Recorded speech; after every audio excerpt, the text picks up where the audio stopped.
Si Nadia ay isang batang babae na lumaki sa isang maliit na bayan kung saan ang buhay ay tahimik at madalas na paulit-ulit. Sa kanyang murang edad, natuklasan ni Nadia ang kanyang hilig sa pagpapanggap, isang bagay na nagbibigay saya sa kanya at nagpapalakas ng kanyang imahinasyon. Sa tuwing may libreng oras siya, nagiging iba si Nadia sa kanyang sariling mundo. Isang araw, habang naglalaro siya sa kanilang bakuran, nakakita siya ng isang lumang kahon na puno ng mga lumang damit at props mula sa teatro ng kanyang lola.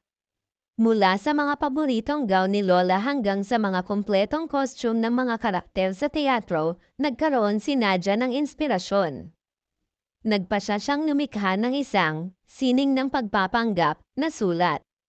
Gumawa siya ng mga kasaysayan ng kanyang mga paboritong tauhan mula sa isang tapang na prinsesa na nagligtas sa kaharian mula sa isang dragon, hanggang sa isang matalinong detective na naglutas ng misteryo sa isang maliit na bayan.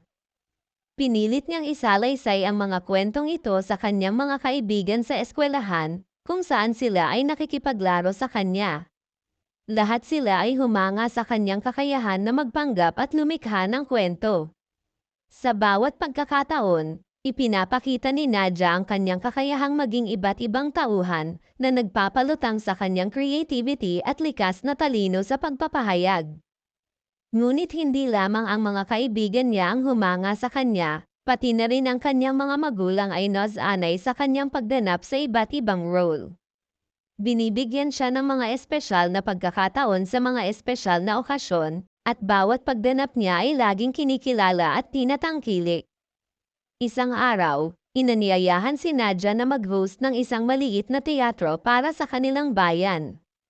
Nag-organisa siya ng isang palabas kung saan siya ang bida, at sa tulong ng kanyang pamilya at mga kaibigan, matagumpay nilang naipakita ang isang magandang pagsasama ng kwento, musika, at sining.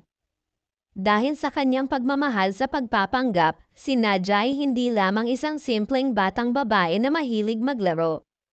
Siya rin ay naging inspirasyon sa iba na sumubok at lumabas sa kanilang comfort zone, at nakita ng lahat na ang imahinasyon ay may kapangyarihang baguhin ang mundo sa isang maliwanag at makulay na paraan.